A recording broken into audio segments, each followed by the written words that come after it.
एक लड़की भीगी भागी सी, सोती रातों में जागी सी। बाहर बारिश हो रही थी और अंदर हरीश ये रोमांटिक गाना गा रहा था। हाथों में गर्मा गर्म अदरक वाली चाय का प्याला, रात का सन्नाटा और हमदम का साथ, शायद इसी को जन्नत कहते हैं। खुद की सोच पर ही सपना मुस्कुरा दी। हरीश वाकई बहुत अच्छा गाना गाता था। उसका गाना माहौल को और भी ज्यादा खुशनुमा बना रहा था। गाना समाप्त हुआ तो हरीश ने दाद की चाह में सपना की ओर देखा। सपना ने भी अपने खास अंदाज में उसके गाने की तारीफ की। यूं ही हंसी खुशी में दोनों चाय पी रहे थे। तभी सपना ने मजाक में हरीश से पूछ लिया कि ये गाना वो किस लड़की के लिए गा रहे थे, तो उसने भी नाटकीय अंदाज में कहा, है कोई, तुम्हें क्यों बताऊं? ओह मत बताओ, मुझे भी सुनने में कोई इंटरेस्ट नहीं है। सपना ने भी इतरा कर कहा तो हरीश की हंसी छूट गई। वो हमसे यूं रुक जाते हैं बार बार कि उन्हें मनाने में हमारे आंसू बहते हैं जार जार। हरीश ने उसे मनाने के लिए जोड़ तोड़ कर शायरी बना ली। उस पर सपना ने भी अपनी तरफ से जोड़ दिया। बड़ी ही फालतू शायरी करते हैं आप, ऐसे ही बस कुछ भी कहते हैं आप। सपना के इस शेर पर दोनों खिलखिलाकर हंस पड़े और फिर बातों में मशगूल हो गए। तभी सपना उठी और अचानक ही नीचे की ओर भागी और गार्डन में जाकर भीगने लगी। हरीश ऊपर से ही उसे भीगते देख रहा था। सपना को बारिश कितनी पसंद है उसे अच्छे से पता था, तो रात होने के बावजूद उसने उसे भीगने से रोका नहीं। जी भर के भीगने के बाद सपना ऊपर आई तो हरीश उसे देखकर फिर गुनगुना उठा, एक लड़की भीगी भागी सी। सपना ऐसे ही गीली उसके सामने चेयर पर बैठ गई। नीचे बारिश में हंसते हुए नाचने वाली सपना अचानक ही गंभीर हो गई। उसे बीमार होने का कोई अड़ा नहीं था।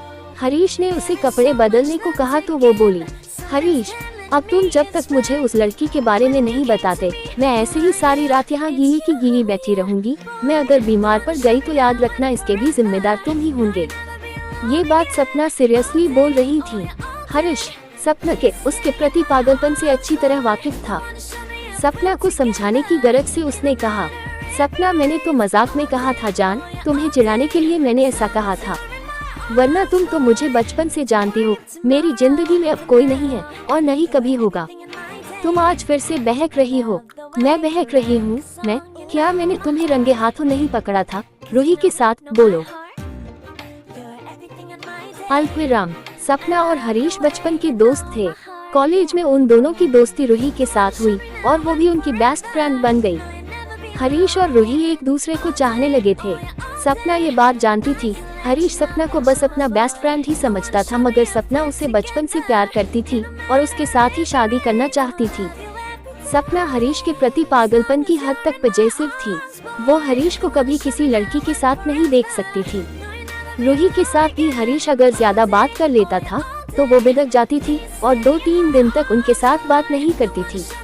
फिर हरीश के बहुत मनाने के बाद ही मानती थी। अब भी हमेशा की बात हो गई थी। रूही में सारी खूबियाँ होने के बावजूद हरीश के घर वाले उसे अपनी बहू नहीं बनाना चाहते थे, क्योंकि वो दूसरे समाज की थी। हरीश भी ये बात अच्छी तरह जानता था कि उसके परिवार वाले इस शादी के लिए कभी नहीं मानेंगे। रूही भी समझदार थी, इसलिए दोनों ने समझदारी दिखाते हुए अलग होने का फैसला कर लिया और सपना का रास्ता साफ हो गया।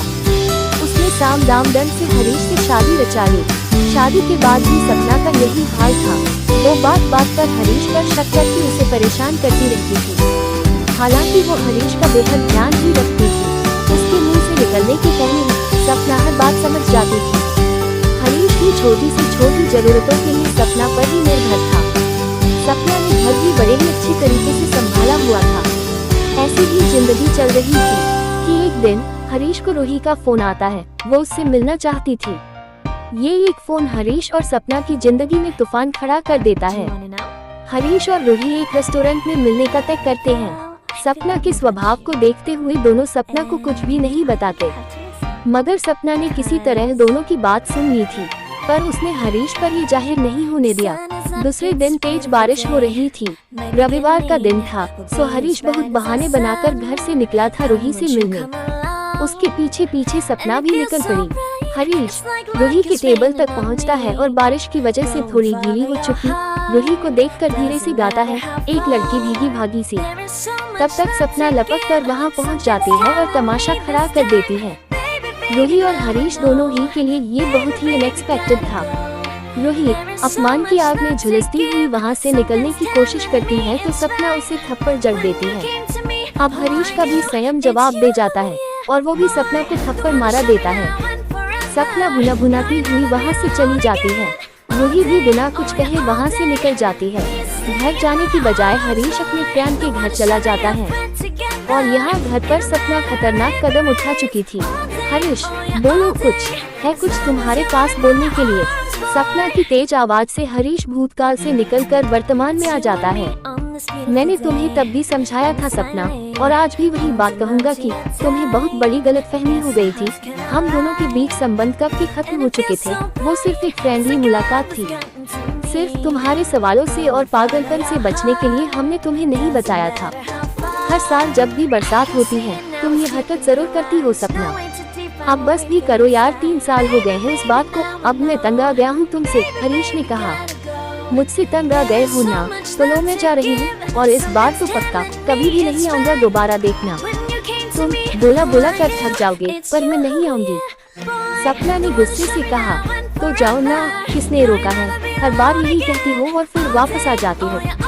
इस बार नहीं आऊँगी, कहते ही सपना ने बालकनी से छलांग लगा दी। सपना का शरीर नीचे निष्प्राण पड़ा था, बारिश में भीगता हुआ। ठीक उसी दिन की तरह रेस्टोरेंट से गुस्से में निकली सपना ने घर आकर आत्महत्या कर ली थी। हरीश के घर आने तक उसका शरीर ऐसा ही भीगता रहा। नौटन की बात कही कि 6 साल से हर बार बारिश के मौसम में एक बार जरूर आती है और हर बार लड़ाई करती है और फिर कभी ना आने का फैसला करके चली जाती है। चलो अब अगली बारिश तक रास्ता देखूंगा पगली का। उसने नीचे झांक कर देखा तो सपना नहीं थी। भारी मन से गुनगुनाते हुए वो अंदर आ गया। एक लड़की भीगी भागी सी।